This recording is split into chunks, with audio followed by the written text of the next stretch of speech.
The evening sky was painted with a vibrant red and purple glow as the people gathered in the heart of the city, their faces eager with anticipation.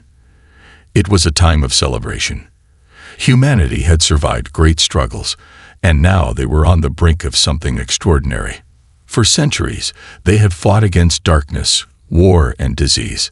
Yet, here they stood, united, hopeful, and proud. In the center of the great city, the grand banquet hall was adorned with gold and marble, the tables covered with elaborate feasts. There were bowls of fruits, platters of meat, and cakes that seemed to defy all the laws of nature.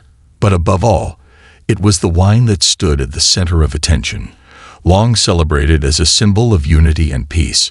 It was the drink that had fueled the rise of civilizations, the wine that carried the hopes of the people in every sip. This night, it would be poured for everyone, from the highest noble to the humblest worker. But in the shadows, a different plan was in motion. Unknown to the celebrants, hidden figures moved like phantoms in the night, their faces obscured by dark cloaks. They worked quickly and quietly, preparing the poison that would change everything. This was no ordinary poison. It was a mixture carefully concocted to break the spirits of humanity, to weaken them, to make them fall to their knees and beg for mercy. The wine would be the perfect vessel for it. These shadowy figures were not from the city. They were enemies, forces that had long watched humanity with envy, hatred, and fear. They believed that humanity, in all its simplicity, had no right to be as strong as it was. The gods had given them power, yes, but in their minds, it was a power that needed to be broken, a civilization that needed to fall. Their plot was set in motion with a single purpose: to poison humanity's strength, symbolized by their beloved wine, and watch as it collapsed. The poison was a subtle one, nearly undetectable. Once mixed into the wine, it would enter the bloodstream quickly, dulling the senses, weakening the body, and lowering the willpower. The people would drink, and soon they would feel sluggish, tired, and fearful. The darkness in their hearts would grow. In time, they would be left broken, unable to resist whatever forces came to dominate them. As the evening drew near and the sun sank below the horizon, the last of the poison was poured into the barrels of wine. The figures moved swiftly, ensuring that no one would notice. The wine would be served in golden chalices, flowing freely to all who attended the feast. By the time they realized something was wrong, it would be too late. The guests began to fill the hall. The nobles arrived first, their elegant garments sweeping across the floor as they took their seats. The lower classes filed in next, their faces hopeful but worn from the struggles of everyday life. Each person took their seat with smiles, greeting old friends and sharing stories of their victories, no matter how small. For them, this feast was more than just a celebration. It was a symbol that they had made it. They had survived. The laughter grew louder as the wine was poured. It glittered in the light, a rich red liquid that looked almost alive. The first sip was met with approving murmurs. "Perfect," they said, passing their cups to the next. There was no suspicion, no hesitation. The people drank the wine with joy, unaware that they were unknowingly partaking in their own subjugation. But not everyone was so eager to drink. At the far end of the hall, a young woman named Ilara watched the proceedings with cautious eyes. Ilara was no noblewoman, but she was no stranger to the intricacies of the world. She had grown up in a small village where survival was a daily challenge. It had taught her to be observant, to notice things others overlooked. And tonight, something felt off. She had heard whispers in the streets before the feast, hushed conversations about strange figures in the shadows and rumors of plans to disrupt the event. It wasn't the first time such things had happened, but something about tonight felt different. As she gazed across the hall, she saw the faces of the guests slowly becoming more relaxed, more carefree, but in the back of her mind, a small voice warned her to stay alert. Ilara excused herself from the table, feeling the weight of her thoughts settle on her shoulders.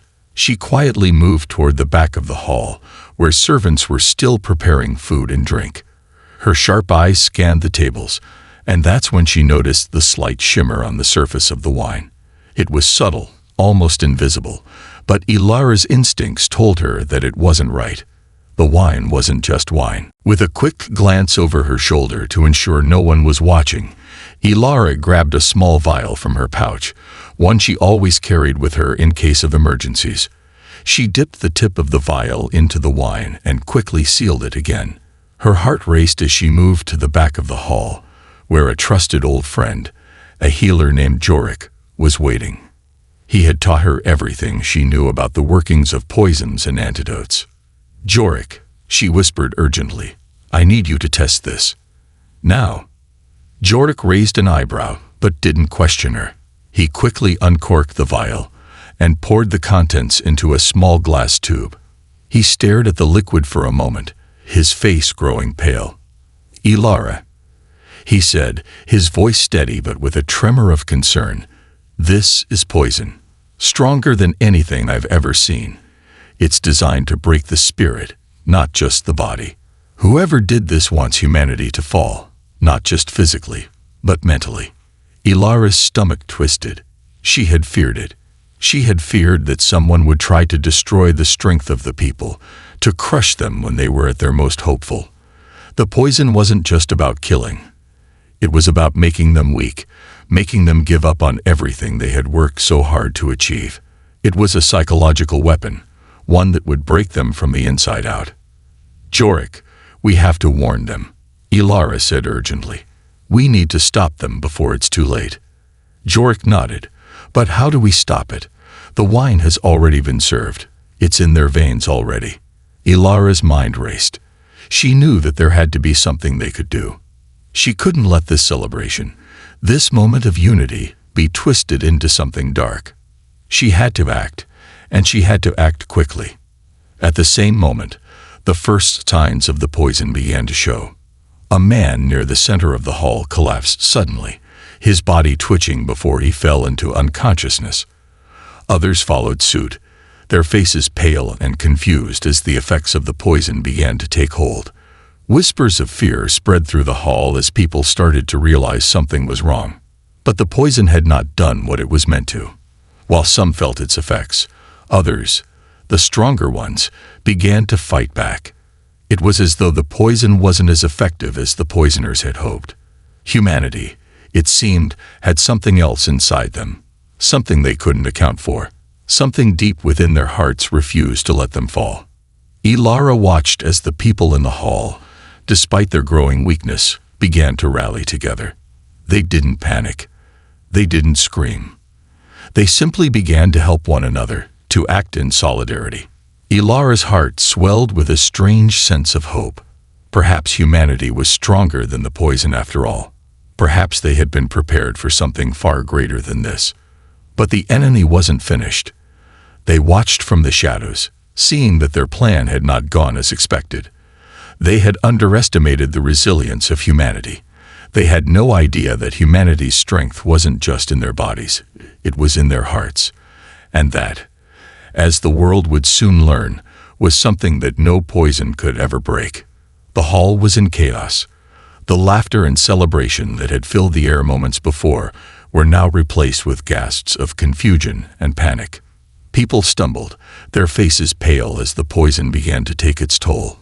Some collapsed to the floor, twitching and groaning in agony, while others struggled to stay upright, their hands trembling as they gripped the tables for support. But amid the chaos, a strange sense of unity began to emerge. The people, though weakened, didn't succumb to panic. They didn't scatter in fear. Instead, they began to help each other, lifting their fallen friends and trying to offer support to those who could barely stand. They didn't know what was happening, but one thing was clear: they were in this together. Ilara watched the unfolding scene from the shadows near the entrance, her heart pounding. She had known the poison was deadly, but she had also known something about humanity that the poisoners had failed to see. The people of this world had endured hardships beyond anything the poisoners could understand. They had fought wars, survived famine, endured the loss of loved ones, and yet they had never given up. They had always found a way to keep going, even in the darkest of times. Ilara's thoughts were interrupted as Jorik, the healer, appeared at her side, his face grim but determined. "We need to act fast," he said, his voice urgent. "The poison is powerful, but it's not affecting everyone in the same way. It's targeting the weak, those who have already been worn down by life's challenges. But the strong, the ones who have endured and fought back against adversity, they're resisting it. They're fighting it." Ilara nodded, her mind racing. She had seen the truth of what Jorik said and the people around her. The poison had struck with unexpected force, but it wasn't enough to break the spirit of humanity. The strong, those who had fought battles both big and small, were standing firm. They weren't falling. Instead, they were helping others, offering strength where there had once been weakness. "What do we do now?" Ilara asked. "We need to unite them," Jorik said, his voice filled with urgency. "The ones who are still standing need to lead. They need to remind everyone else of their strength. We can't let the poison win." Without waiting for Ilara's response, Jorik moved toward the center of the hall, where the strongest individuals had gathered. These were the people who had fought in wars, who had stood against disease, who had faced loss and hardship, but had never given in. They were the ones who were not being affected by the poison, and they were the key to turning the tide. Ilara followed close behind, her eyes scanning the room for those who seemed unaffected by the poison. She saw a young woman named Lara, a soldier who had survived countless battles. Her face was pale, but her eyes were sharp, her posture straight. She was helping others to their feet, urging them to drink water and rest. Ilara saw another man, Talon, who had once been a farmer, standing tall with determination. Despite the poison, he was lifting people, helping them move to safety. "These are the ones," Ilara whispered to herself. As Jorik reached the center of the hall, he began to call out to the crowd, his voice strong and clear, cutting through the murmur of fear. "Listen to me," he shouted. "This poison cannot break you. We are stronger than this. We have faced worse. We have survived when others thought we would fall. The poison may hurt our bodies, but it cannot touch our spirits." At first, the people didn't respond. They were confused, too weak to fully comprehend what was happening. But then something began to shift. Slowly, the people who had been standing tall, Lara, Talon, and others, moved toward Jorik, offering their support. They stood beside him, creating a human barrier between the poison and those who were still suffering. Lara raised her voice, her words filled with the strength of 1,000 battles. "We are not weak. We are the ones who have fought for every inch of land, every moment of peace. We are the ones who have carried the burdens of the world on our shoulders. This poison may try to break us, but we will not let it.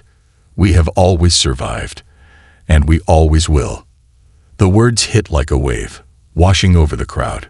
There was something in them, something that stirred a spark in the hearts of everyone who heard them. The poison was still there, still affecting some, but now there was something else: hope.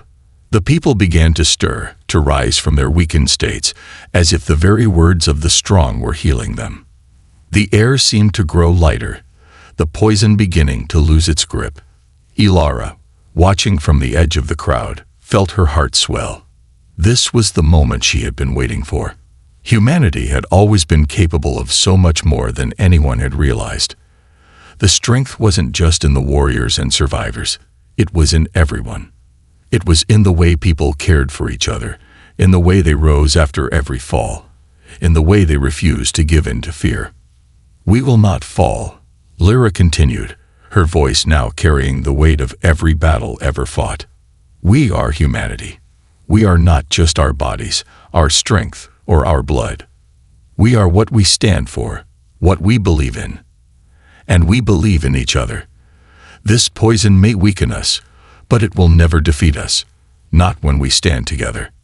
One by one, people began to stand.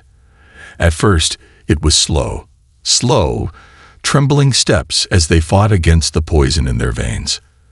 But as they looked to the strong, to the ones who had led the way, their strength began to return. The fear and confusion started to dissipate. The poison, once feared as a tool of destruction, began to lose its power. It was no longer a force that divided them. It had become a test of their unity, their resolve, and their belief in one another. The room, once filled with panic, was now alive with a renewed sense of purpose. The strong had shown the way, and now the rest of the people followed. Together, they began to fight the poison, not with their bodies, but with their hearts. And in that moment, they realized the truth. The poison was not their enemy. The true enemy was the belief that they could be broken. They were not fragile. They were unbreakable. Ilara watched as the people, once again, began to regain their strength. The poison had done its best, but humanity's hidden strength had emerged, stronger than the poison, stronger than anything they had faced before. In the center of the hall, Lyra stood tall, her eyes scanning the crowd. "We will fight," she said, her voice steady. "Not for ourselves, but for each other. This world may try to poison us, to tear us apart, but we will stand together. And together, we will always win." The crowd erupted into cheers. The fear had melted away, replaced by a newfound sense of unity and strength. The people of this world, the ones who had once been on the brink of falling, now stood stronger than ever before. And they would face whatever came next, together. Ilara smiled as she looked around the hall, knowing that this was only the beginning. The poison had failed to break them because it had underestimated humanity's true strength, their ability to rise, to endure, and to fight for one another. As the cheers of the people echoed through the hall, a sense of hope surged within humanity's heart. They had survived. The poison, meant to break them, had failed. Together, they had stood firm, faced the greatest test they had ever known, and emerged stronger. But their victory was short-lived. Deep within the shadows, the forces behind the poison watched in silent fury, their anger rising like an inferno. The dark figures, cloaked in secrecy, had expected to see humanity crumble before them. They had believed that their poison would weaken the spirit of the people, leaving them vulnerable and afraid. They had calculated every detail, every possibility, and yet they had underestimated one crucial thing: the indomitable will of humanity. In their hidden lair, the leaders of the enemy gathered in a dimly lit room. Their faces, once masked in calm arrogance, now twisted with rage. They could not believe what they had seen. Humanity had not only resisted their poison, they had turned it into a rallying cry, a testament to their strength. It was a humiliation they could not accept. Why didn't it work? One of the leaders, a tall figure cloaked in dark robes, hissed through gritted teeth. His voice was sharp, laced with venom. How could they resist the poison? We tested it. It was supposed to break them. A second figure, standing near a large stone table, slammed a fist down with a booming sound. "They're stronger than we thought," he growled. "But we can still crush them. They are united now, yes, but their unity is fragile. We only need to strike when they're at their weakest." The first leader's eyes burned with fury. They have only shown their strength because of the poison. If we push them, we can turn their unity against them.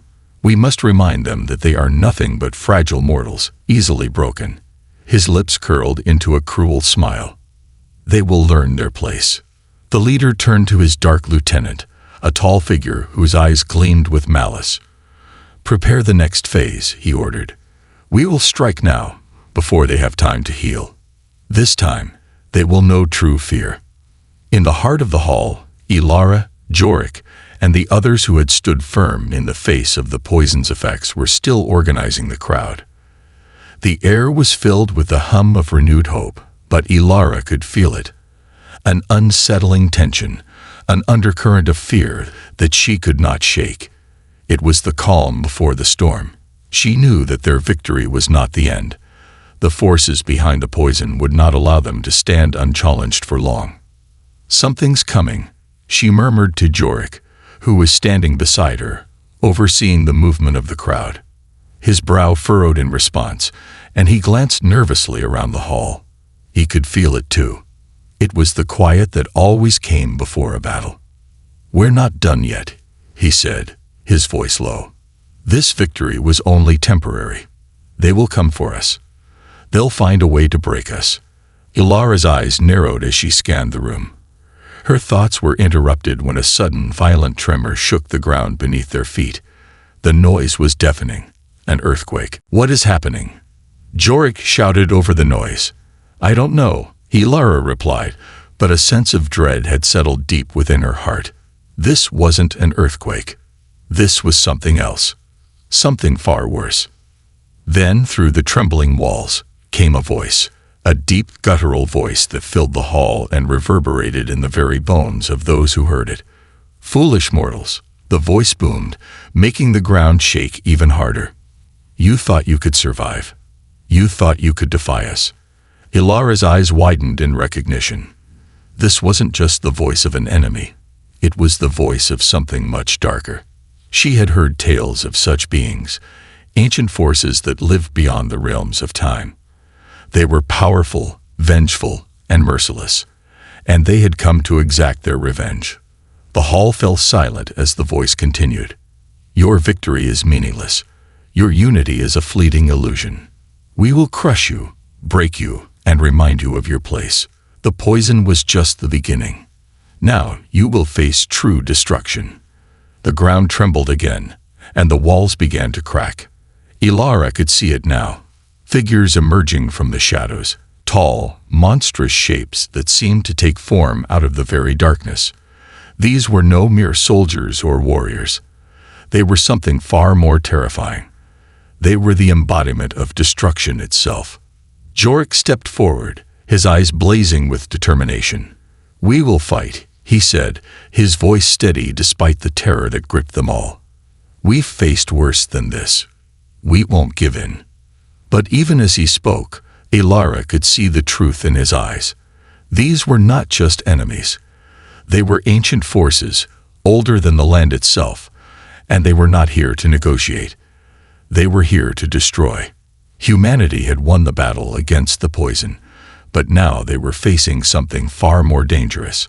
The wrath of beings who had watched the rise of civilizations and had witnessed their fall.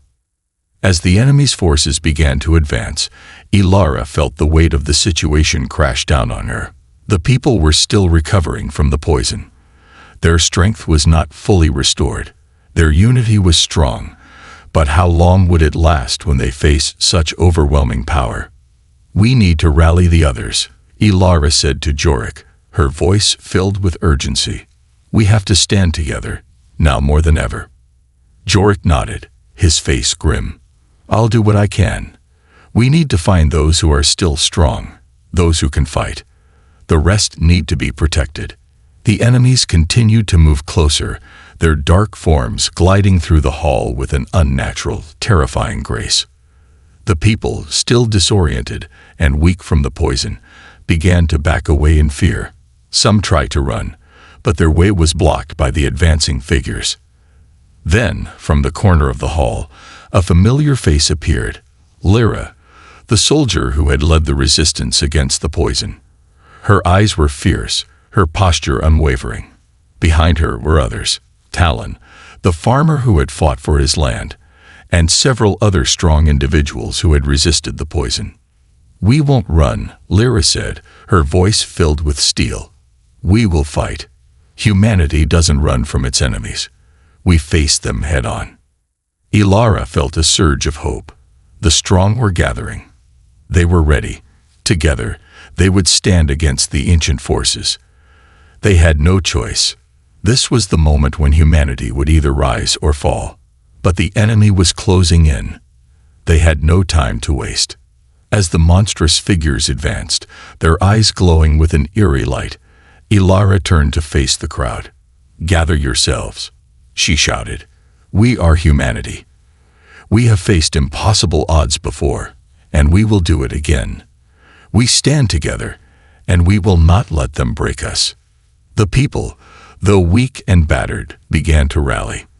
Their strength returned, fueled not just by their bodies but by their will to survive, to protect each other, and to prove that they were not so easily defeated. The enemy's wrath would be met with humanity's resolve. The tension in the hall was palpable. The battle was coming, and humanity's fate would be decided in this moment. Ilara knew they would face a fight unlike any they had ever known. But deep down, she knew that they could win. The poison had tried to break them, but it had only made them stronger. And now they would face the true test. The test of their unity, their resilience, and their unbreakable spirit. The enemy's anger had awakened something in humanity, a fire that could not be extinguished. And in that fire, Ilara saw the future, a future where humanity would rise above every challenge, where they would stand together and face whatever came next. The hall trembled under the advancing footsteps of the dark forces, monstrous beings whose eyes glowed with an unnatural light. Their presence was suffocating, and the air grew heavy with dread as they closed in on the gathered humanity. Their anger was palpable, an ancient fury that radiated from every shadowy form. Humanity, still recovering from the poison, was at the edge of collapse. Yet in the faces of the strong, there was no fear, only determination. Lyra, Talon, Ilara, and Jorik stood at the forefront, rallying those who had the strength to fight. Their breaths were shallow, and their muscles ached from the effects of the poison, but their spirits burned bright. This was it. The moment of truth had arrived. The fate of humanity hung in the balance, and the time for hesitation was over. The enemy's leader, a towering figure draped in black robes that seemed to absorb the light around him, stepped forward. His voice, deep and filled with malice, reverberated through the hall. "You are nothing but insects. You resist now, but you cannot win. We are the end of your kind. Your struggle, your unity, nothing matters. You will fall, as all things must." His words cut through the air, but they did not shatter the resolve of the humans. Ilara stepped forward, her gaze unwavering. She knew that their enemy didn't understand. They didn't understand the true power of humanity. "You are wrong," Ilara called out, her voice steady despite the rising tension. "You may have power, but we have something far stronger. Our will to survive, our love for one another, our ability to rise after every fall. You can poison us, you can try to break us, but you will never defeat what makes us human." The enemy leader sneered, his eyes glowing with disdain. "You still do not understand. You think your hearts are your strength, but hearts are fragile, and all things break. You will break, just like all the others before you." But as he spoke, something began to shift. The very air around them seemed to change, thickening with an energy that was impossible to ignore. It was as if the earth itself was listening, holding its breath. Lyra stepped forward, the other leaders joining her side. "We've faced everything you can throw at us. Our bodies may be fragile, but our hearts are indestructible. It's our hearts that brought us through the poison. It's our hearts that give us strength when everything else seems lost." For a moment, there was silence. The enemy's forces paused, confusion flickering in their glowing eyes. They had not expected this. They had thought humanity weak, easy to conquer. But now, they were beginning to realize that this was not a battle of power. It was a battle of spirit. And it was then that it happened, the final revelation. A bright light burst forth from the very ground beneath them, filling the hall with a blinding brilliance. The light was warm, radiant, and it seemed to pulse with an energy that reached deep within the hearts of every human present. It was a force that they had always possessed, but had never fully understood. The enemy shrieked as the light engulfed them, their bodies writhing in agony, as if the very energy of humanity's will was burning through them. They had tried to extinguish that will with poison, with fear, with anger, but they had failed. Humanity's hearts were too strong. The light spread out from the ground, touching every person in the hall. It healed their wounds, strengthened their bodies, and lifted their spirits. The poison, once so powerful, was nothing against this force. The people, no longer burdened by its effects, stood taller, stronger than ever before. It was as if they were no longer bound by the limits of their physical bodies. They were free, empowered, and united. "This is our strength," Ilara said softly, her voice filled with awe. "Not the poison, not the physical battle. This is our heart.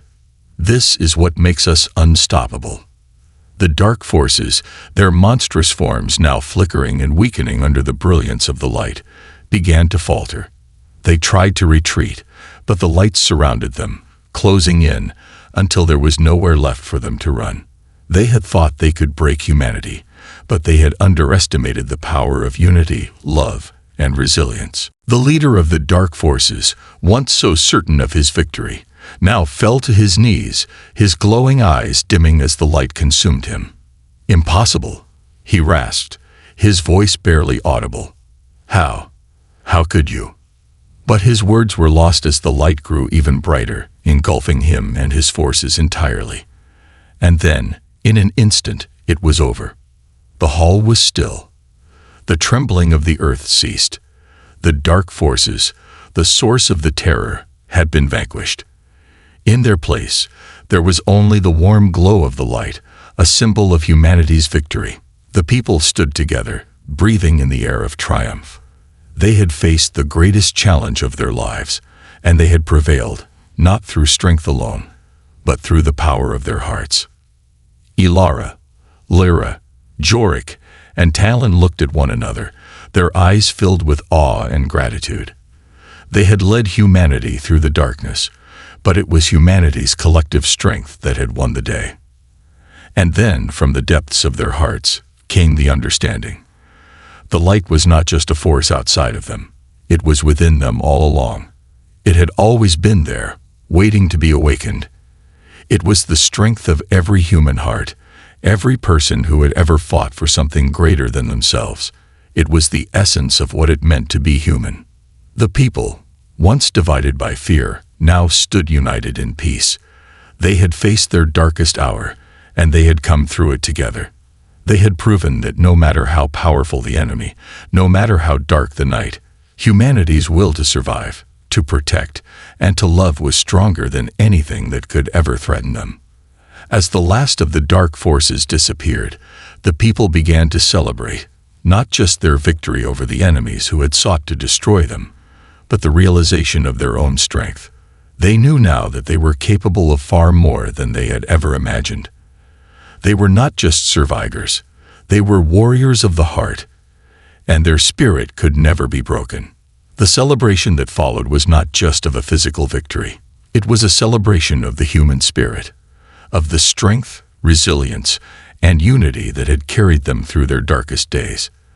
The wine that had once been poisoned now flowed freely, but this time it was a symbol of their true victory, not just over poison, but over fear, doubt, and all that had sought to divide them.